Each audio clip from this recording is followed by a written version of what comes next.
வணக்கம் my dear zonemates, welcome to Shafi zone. நான் உங்க ஷஃபி அண்ட் இன்னைக்கு நம்ம பார்க்க போறது சீரியல் கொடுமைகள்.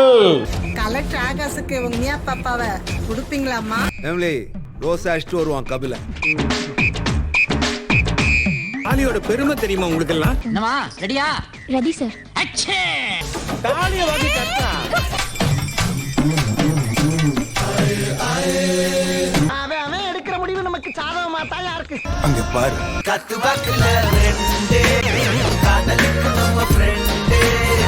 வழக்கம் போலதான் எக்கச்சக்கமான தரமான சிறப்பான கண்டென்ட்லாம் மாட்டிருக்கு. வரிசையா பார்த்தலாமா? முடிச்சிடலாமா? ஸோ ஃபர்ஸ்டா பிரணவேஷ் கார்த்திகேயன் அப்படிங்கிறவர் மட்டும் கிடையாது. அந்த ப்ரொமோ ரிலீஸ் ஆன டைம்லேருந்து இப்போ வரைக்கும் எக்கச்சக்கமான பேர் கமெண்ட் பண்ணிட்டாங்க. இந்த மீனாட்சி சுந்தரம் அப்படிங்கிற சீரியலில் இந்த டேட் இந்த எபிசோடில் போய் பாருங்க, பயங்கரமான கிரிஞ்ச் பண்ணி வச்சிருக்காங்க அப்படின்னு சொல்லிட்டு வாங்க என்னன்னு பார்த்துருவோம். Super cringe. இந்த மாதிரி கிரிஞ்சு நான் பார்த்தது இல்லைங்க. மீனாட்சி சுந்தரம் புத்தம் புதிய நெடுந்தொடர். தமிழ் சீரியல் வரலாற்றிலேயே மீனாட்சி சுந்தரம் மாதிரி ஒரு கருத்துள்ள சீரியலை நீங்க எங்க தேடினாலும் கிடைக்காது. அதுக்கு முக்கியமான காரணம் என்னன்னா, நம்ம சுந்தரம் இருக்கார்ல, அவருடைய ஹவுஸ் ஓனர் பொண்ணு தொலைஞ்சிடும். அப்ப அந்த ஹவுஸ் ஓனர் என்ன பண்ணுவாப்ல, என் பொண்ணை தேடுறதெல்லாம் செகண்டரி தான், ஃபர்ஸ்ட் எனக்கு என்ன ப்ரியாரிட்டினா சுந்தரம் வந்து வாடகை வீட்டில் இருக்காப்ல, அப்படி இருக்கக்கூடாது, என் வீட்டையே சுந்தரத்துக்கு எழுதி வைக்கிறேன் அப்படின்னு சொல்லிட்டு சுந்தரம் பேர்ல அந்த வீட்டை எழுதி வச்சுட்டு அந்த ஊரை விட்டே போயிடுவாரா? இந்த வீட்டோட பத்திரம் எல்லாம் உங்க பேர்ல எழுதி மாத்தி வச்சிருக்கேன். என்னைக்கு இருந்தாலும் இந்த சொத்து உங்களுடையது தான். சூப்பர். அப்படி சொத்தை எழுதி கொடுத்துட்டு பொண்ணை தேடி போன புருஷன் பொண்டாட்டி ரெண்டு பேரும் ஆந்தி வெளியே ஆக்சிடென்ட்ல இறந்துட்டாங்க. ராமகிருஷ்ணனும் அவரோட வைஃபும் ஆக்சிடென்ட்ல இறந்துட்டாங்க. பேமெண்ட் அமுக்கிட வேண்டியதான்.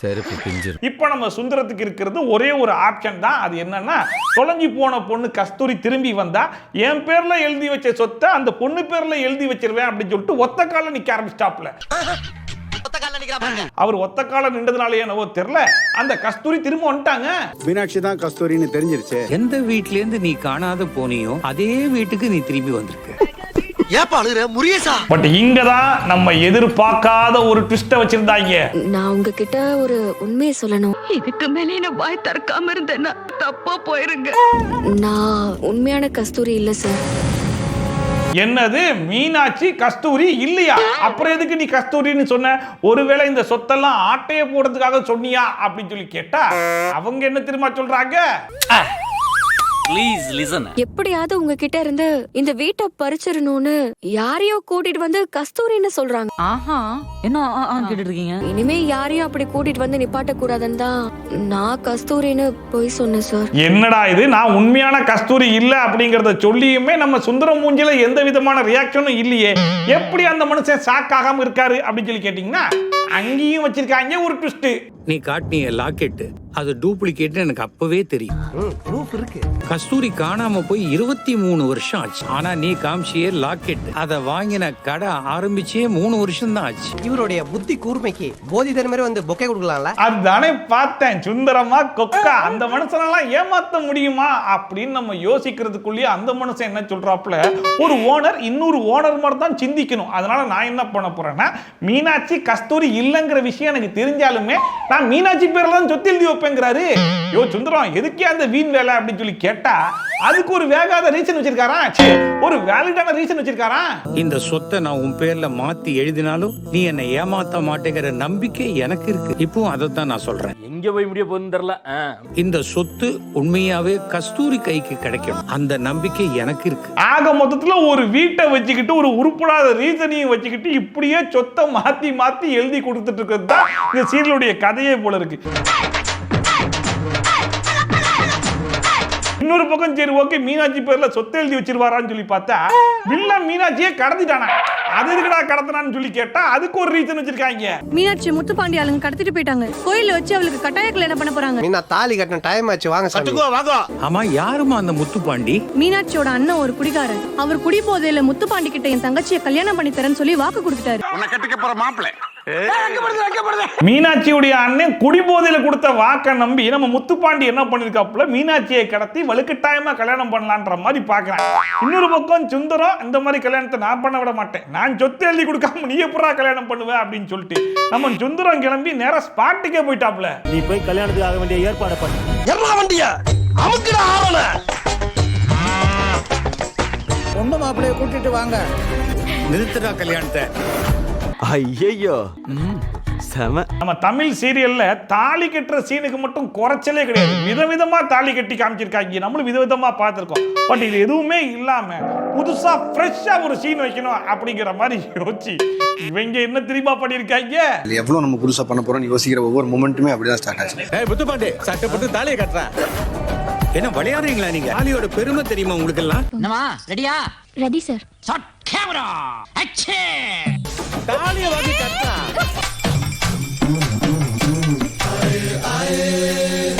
ஏமா தள்ளி விட்டா போய் விழுறதுக்கு 1008 இடம் இருந்தாலும் நீ நேரா போய் தாலிக்குள்ள கழுத்தை விட்ட பாரு. உன் நேர்மை எனக்கு ரொம்ப பிடிச்சிருக்குமா. என்னென்னவோ நடந்திருக்க வேண்டிய இந்த இடத்துல திரும்ப ஒரு கல்யாணத்தை நடத்தி வச்சிட்டியா? நீ நல்லா இருக்கணும், நல்லா இருப்ப. பட் உங்க எல்லாருக்கும் ஒரு டவுட் வரலாம், ஏன்டா எடுத்து கெட்டுறதுக்கு இப்ப தாலி நீங்கடா கெட்டியே எடுத்து வந்திருக்கீங்க அப்படின்னு சொல்லிட்டு. பட் நம்ம சீரியல் டைரக்டர் ரொம்ப ஸ்ட்ரிக்ட். நம்ம சீரியல்ல ஒரு சின்ன லாஜிக் மிஸ்டேக் கூட வந்துடக்கூடாது.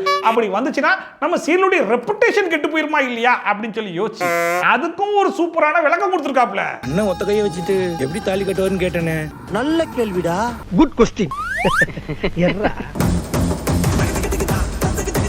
3 முடிச்சு போட்டே வச்சுட்டு அப்படியே கொண்டு போய் மீனாட்சி கழுத்துல போட போறேன். சார் இவன் சாதாரண ஆள் இல்ல சார். எப்படி வில்லனுக்கு ஒரு கையை தூக்க முடியாதா, அதனால அவர் என்ன யோசிச்சிருக்காப்ல, தாலியை கெட்டும் போது 3 முடிச்சு போட்டாதான் கல்யாணமா, நான் 3 முடிச்சு போட்டுட்டு தாலியை கட்டுவேன்டா, அதுக்கு பேரும் கல்யாணம் தான் அப்படின்னு அவரு யோசிச்சது.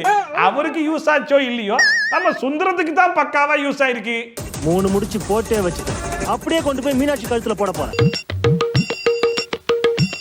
அவன் எடுக்கிற முடிவு நமக்கு சாதகமா தான் இருக்கு. கிளம்புட ஆரம்பம். ஆனா ஒண்ணுங்க, இந்த சுந்தரத்தை பார்க்கும்போது தான் எனக்கு பொறாம பொங்கிக்கிட்டு வருது. வாடகைக்கு போன வீட சொந்த வீடாக்கி விட்டாங்க, கல்யாணத்தை நிறுத்த போனா பொண்ணை கொடுத்து பொண்டாட்டி ஆக்கிட்டாங்க. வாழ்ந்தா சுந்தரம் மாதிரி தாங்க வாழணும். பண்ணு அடுத்தா கிளாரிட்டி லியோன் அப்படிங்கிறவங்க என்னோட இன்ஸ்டாகிராமுக்கு மெசேஜ் அனுப்பிச்சிருந்தாங்க. ப்ரோ பாக்கியலட்சுமி முடிய போகுதுன்னு சொல்றாங்க, கொஞ்சம் என்னன்னு பாருங்க அப்படின்னு சொல்லிட்டு. என்னது பாக்கியலட்சுமி முடிய போதா? நடிக்கிறது நல்லா தெரியுது. நடிக்கிறேனா? பாக்கியலட்சுமி மாபெரும் வெற்றி தொடரின் இறுதி வாரம். என்னடா சொல்றீங்க? இறுதி கட்டம் தான் சொல்லிட்டு இருந்தீங்க, இப்ப இறுதி வாரத்துக்கே வந்துட்டீங்களா? எங்களுக்கு ரெகுலரா கண்டென்ட் சப்ளை பண்ற சப்ளையர் ஆச்சடா நீங்க. இப்ப நீங்க இல்லாம எங்களுக்குலாம் கண்டென்ட்டுக்கு பஞ்சமாயிரும் போலயே. ரொம்ப மிஸ் பண்றேன் சார். நீங்க மட்டும் தான் என்ன மிஸ் பண்றீங்களா? ஏன் நான் உங்களை மிஸ் பண்ணல? ஏத்துக்கிட்டு தான் ஆகணும். கலெக்டர் ஆகாசுக்கு உங்க பாப்பாவை கொடுப்பீங்களாமா?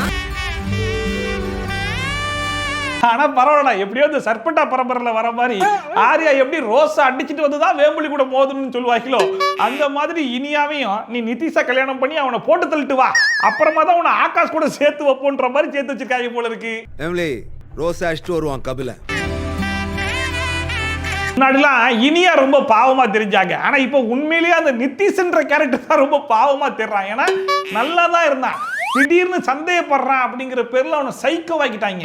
கொஞ்ச நாள் கழிச்சு அவன் ட்ரக் அடிக்ட், அதுக்கப்புறம் பிடிச்சி ஜெயில போட்டாங்க. அப்புறம் கடைசியில வேற வழியே இல்லாம சொந்த அப்பா கையிலே கொலையும் பண்ண வச்சிட்டாங்க. நிதிஷை கொலை செய்தது சுதாகர் என்பது நிரூபணமானதா? இந்த வழக்கில் இருந்து கோபி விடுதலை செய்யப்பட்டார். நான் செவனே தானா போய்க்கிருந்தேன். யாரு வம்பு தும்புக்காச்சும் போனா கௌரவத்தையே ஆரம்பிச்சிட்டீங்களா? இதுல ஹைலைட்டே நிதிஷ் எப்போ சைக்கோ ஆனா அப்படின்னு சொல்லி பாத்தீங்கன்னா, ஆகாஷும் இனியாவும் பேசுறத தூரத்துல இருந்து பார்த்துட்டு ஒருவேளை இனியா ஆகாஷ் கூட போயிருவாளோ அப்படின்னு சந்தேகப்பட்டு தான் சைக்கோ ஆனா. கடைசியில அவன் நினைச்ச மாதிரி நடந்துச்சு பாருங்க. இவ்வளவு பெரிய லவ் ஸ்டோரியா உங்களுது? இத சொன்னா நம்மள பைத்தியக்காரன்னு சொல்றாயா? பட் எது எப்படியோங்க, இந்த சீரியல்ல எந்த விதமான ஒரு சின்ன சந்தோஷத்தை கூட அனுபவிக்காம வாழ்ந்துட்டு இருந்த ஒரு புள்ள தான் நம்ம இனியா. கடைசியா அந்த புள்ள ஆசைப்பட்ட மாதிரி ஆகாஷ கல்யாணம் பண்ணி சந்தோஷமா வாழ்ற மாதிரி முடிச்சாங்க பாத்தீங்களா? அது வரைக்கும் சந்தோஷம்டா, நல்லபடியா முடிச்சு விடுங்கடா அப்படின்னு சொல்லி கேட்டா, தம்பி இது ஒரு சின்ன செக்மெண்ட் தான்ப்பா, பெரிய செக்மெண்ட் இனிமே தான் காத்துக்கிட்டு இருக்குன்றாங்க. அது என்ன செக்மெண்ட் தெரியுமா? பாக்கியா, ஏன் நீங்க 2 பேரும் சேர்ந்து வாழக்கூடாது? பாக்கியா தனது வாழ்க்கையை பற்றி எடுக்க போகும் இறுதியான முடிவு என்ன? அப்படி பாரு, சூப்பர் சீனரி. இனியாக்கே முடிவு வந்தாலும் நம்ம டைரக்டர் சார் பாக்கியலட்சுமி எடுக்கிற முடிவோட தான் நான் அந்த சீரியலை முடிப்பேன் அப்படின்னு சொல்லி அடம் பிடிச்சிட்டு இருக்காரு போல இருக்கு. பாப்பா நம்ம பாக்கியா எப்படிப்பட்ட ஒரு முடிவை எடுக்க போறாங்க அப்படின்னு சொல்லிட்டு. பாக்கியா எடுக்கிற முடிவு ஒரு பக்கம் இருந்தாலும் இன்னொரு பக்கம் சம்பந்தமே இல்லாம ராதிகாவை டீல்ல விட்டீங்களா? என்னை கண்டுக்கிறது இல்லையா? அவாய்ட் பண்றாங்களா? நானும் அதை பத்தி கவலைப்படுறேன். அடுத்தா துஷ்யந்தி சரவணன் அப்படிங்கிறவங்க என்னோட இன்ஸ்டாகிராமுக்கு மெசேஜ் அனுப்பிச்சிருந்தாங்க. ப்ரோ சந்தியராகம் அப்படிங்கிற சீரியல்ல ஒரு பயங்கரமான சீன் ஒன்று இருக்கு, போய் பாருங்க அப்படின்னு சொல்லிட்டு. வாங்க, இதுவும் ஒரு காமெடி சீன் தான், என்னன்னு பாத்துருவோம். சிரி சிரி சிரி சிரி சிரி சிரி சிரி சிரி சிரி.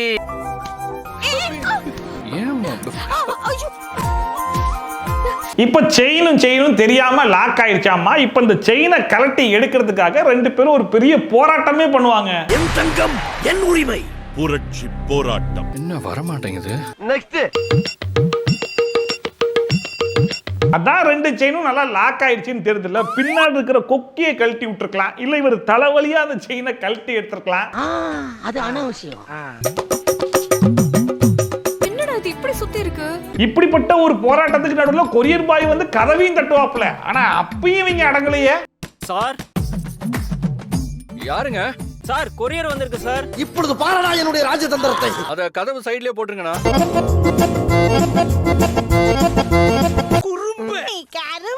ஆக மொத்தத்துல இப்படிப்பட்ட ஒரு ரொமான்டிக் சீன் இந்த சீரியல்ல வைக்கணும் அப்படிங்கிற ஒரே ஒரு காரணத்துக்காக தான் இப்படி செயினை லாக் பண்ணி விளையாடிட்டு இருக்காங்களாமா. புரிஞ்சவங்க புரிஞ்சுக்கங்க, புரியாதவங்க புரிஞ்சவங்க கேட்டு தெரிஞ்சுக்கங்க. அடுத்ததா பிரியா சாம் அப்படிங்கிறவங்க என்னோட இன்ஸ்டாகிராமுக்கு மெசேஜ் அனுப்பிச்சிருந்தாங்க. ஆகா கல்யாணம்ல இந்த டேட்ல இந்த எபிசோட்ல போய் பாருங்க, ஒரு வீடியோ வச்சு சிறப்பான சம்பவம் பண்ணிருக்காங்க அப்படின்னு சொல்லிட்டு ரொம்ப நாளைக்கு அப்புறம் வீடியோ கனெக்ட் பண்ணிருக்கு போல இருக்கு. வாங்க என்னன்னு பாத்துருவோம். பாரு லைன்ல வெயிட் பண்றேன். போடு. ஆக்சுவலா வில்லி என்ன பண்றா, ஹீரோ ஹீரோயின் சொல்லிட்டு மொத்த குடும்பத்தையுமே வீட்டை விட்டு வெளியே துரத்தி விட்டுறா. பட் ஹீரோ ஹீரோயின்னா சும்மாவா, வெளியே வந்தவங்க சொந்தமா ஒரு வீட்டையே வாங்கி பால் காய்ச்சவும் ஆரம்பிச்சிடறாங்க. பட் அதுக்குள்ளேயும் ஒரு வில்லி இருப்பா இல்லையா, அந்த வில்லி என்ன பண்றா, நீங்க எல்லாம் சந்தோஷமா இருக்கீங்களா, நீங்க சந்தோஷமா இருக்கிறத வீடியோ எடுத்து வில்லிக்கு அனுப்புறேன் பாரு அப்படின்னு சொல்லிட்டு வீடியோ எடுக்க ஆரம்பிக்கிறா. அந்த காட்சியை மட்டும் இந்த கேமராவில் கவர் பண்ணி கார் வாங்க பாரு.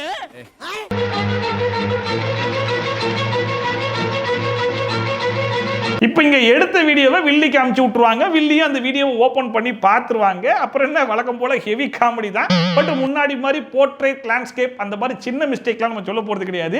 அந்த வீடியோவை கொஞ்சம் நல்லா உத்து கவனிங்க, அப்பதான் என்ன மிஸ்டேக்னே புரியும். கருத்தை நடு நெத்தில வைங்க. வந்துருச்சு.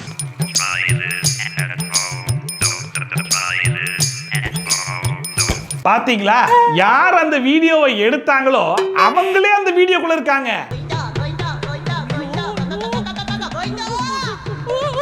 மச்சான் கொஞ்சம் சொதப்பிட்டமோ? டோட்டலாவே சொதப்பிட்டோம். ஆனா உன்னடா கடைசி வரைக்கும் இந்த சிசிடிவி ஃபுட்டேஜ், ட்ரோன் ஃபுட்டேஜ், ஒளிஞ்சிருந்து எடுக்கிற ஃபுட்டேஜ்னு எந்த ஃபுட்டேஜையும் உருப்படியா எடுத்துடக்கூடாது அப்படிங்கிறதுல மட்டும் ரொம்ப உறுதியா இருக்காங்க போல இருக்கு. ஆமாம் ஆமாம், அந்த விஷயத்தில் ஜாக்கிரதையாக நாங்கள் இருப்போம். அடுத்தா மேகலா யாஷிகா அப்படிங்கிறவங்க கமெண்ட் பண்ணியிருந்தாங்க, அயலி சீரியல்ல இந்த ரேட்ல இந்த எபிசோட்ல போய் பாருங்க, ஒரு சிறப்பான சம்பவம் ஒன்று மாட்டிருக்கு அப்படின்னு சொல்லிட்டு. வாங்க என்னன்னு பாத்துருவோம்.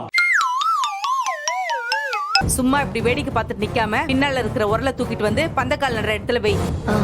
நம்ம ஏஜென்ட் டீனா கிட்ட அந்த உரலை தூக்கிட்டு வா அப்படிங்கிற ஒரு சிம்பிள் டாஸ்கை கொடுத்த உடனே நான் என்ன நினைச்சேன்னா, நம்மளால ஏஜென்ட் டீனா வச்சு உரலை ஒரு கையிலையும் உலக்கை இன்னொரு கையிலையும் தூக்கிட்டு போக போறாங்க அப்படின்னு சொல்லி பார்த்தா, அன்பார்ச்சுனேட்லி நம்ம ஏஜென்ட் டீனாவால உரலை கூட தூக்க முடியல. என்ற மனசுக்கு அப்படி தோணல கண்ணு.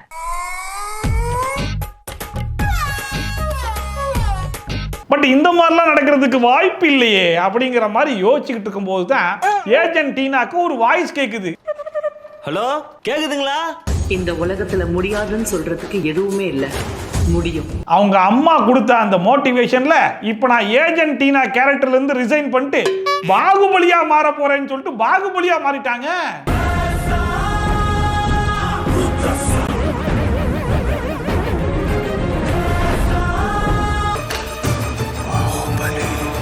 எப்படி நம்ம பாகுபலிச்சு நம்ம ஏஜென்ட் டீனா ஆக மொத்தத்துல ஒரு மோட்டிவேஷன் இருந்தா போதும், அது மூலியமா நம்ம பாகுபலியா டிரான்ஸ்ஃபர்மேஷன் காட்டலாம் அப்படிங்கிறதுக்கு நம்ம ஏஜென்ட் டீனாவே ஒரு பெரிய எடுத்துக்காட்டு.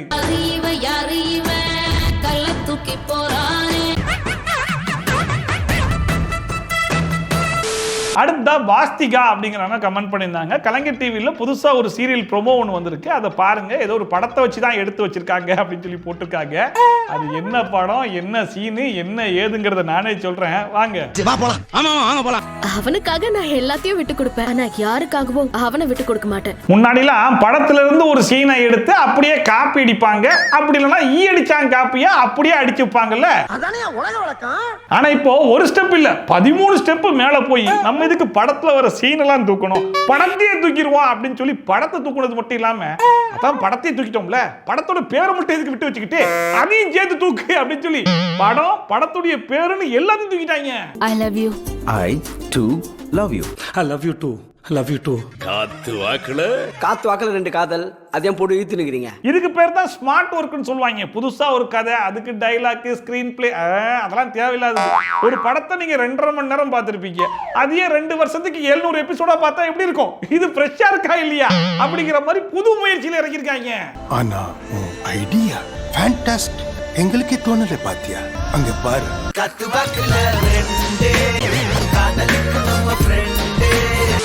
கடைசியா கவி ரமேஷ் அப்படிங்கிறவர் கமெண்ட் பண்ணியிருந்தாப்புல, அண்ணா ஆகா கல்யாணம் அப்படிங்கிற சீரியல்ல இந்த ரேட்டில் எபிசோட்ல போய் பாருங்க, ஒரு பயங்கரமான சம்பவம் பண்ணி வச்சிருக்காங்க அப்படின்னு சொல்லிட்டு. இது சிறப்பான சம்பவம், வாங்க என்னன்னு சொல்றேன். சொல்லுங்கம்மா பிள்ளை, நீங்க சொல்லுங்கம்மா பிள்ளை. சடனா வண்டி வந்து பிரேக் டவுன் ஆயிடுச்சு போல இருக்கு. அதை பின்னாடி இருந்து நம்ம ஹீரோ பார்த்து என்ன வண்டி இங்கிட்ட அங்கிட்டு போகுது, ஒருவேளை பிரேக் டவுனா இருக்குமோ அப்படிங்கிற மாதிரி கரெக்டா கண்டுபிடிச்சி இப்ப அந்த டிரைவருக்கு ஹெல்ப் பண்ணலான்னு போறாப்ல.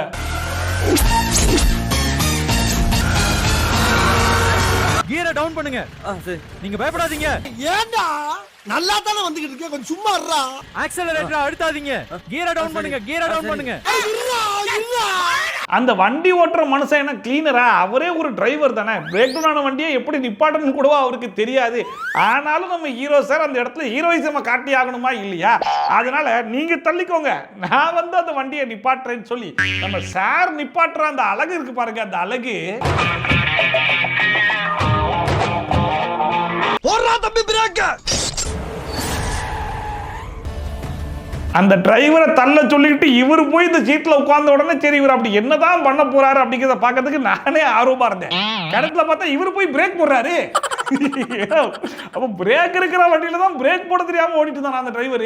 நீதான்டா டிரைவர், உன்னைத்தான்டா வெச்சு ஓட்டணும். ஒண்ணுமே புரியல பாருங்க. ஏதாவது மண்ணுல சிக்கி நிப்பாட்டிடுச்சுன்னு சொன்னாலும் பரவாயில்ல, போஸ்ட் கம்பிக்கு முன்னாடி மட்டும் கரெக்டா போய் பிரேக் போடுது அந்த வண்டி. உன்னை பார்த்தா கார் டிரைவர் மாதிரி இல்ல, ஒரு ஆக்டர் மாதிரி இருக்க. Acting driver sir. சோ அவ்வளவுதான் இன்னைக்கு வீடியோ. இன்னைக்கு இந்த வீடியோ பார்த்து கொஞ்சமா என்ஜாய் பண்ணிருப்பீங்க நம்புறேன். ஒருவேளை நீங்க என்ஜாய் பண்ணீங்க, அது மறக்காம கமெண்ட் செக்ஷன்ல சொல்லுங்க. இதே மாதிரி ட்ரோல்ஸ் அண்ட் ரிவ்யூஸ்லாம் கண்டிப்பா பார்க்கணும்னு நினைச்சீங்கன்னா மறக்காம சப்ஸ்கிரைப் பண்ணிட்டு பக்கத்துல இருக்க பெல் ஐகானை டான் தட்டி விட்டீங்கன்னா நான் போடுற வீடியோ நோட்டிஃபிகேஷன்லாம் டான் டைமுக்கு வந்து சேர்ந்துடும். ஸோ மீண்டும் இது மாதிரி சூப்பரான வீடியோட, சூப்பரான ரிவ்யூவோட, சூப்பரான ட்ரோலோட உங்களை வந்து சந்திக்கிறேன். Then bye from Shafi. Tata, bye and take care.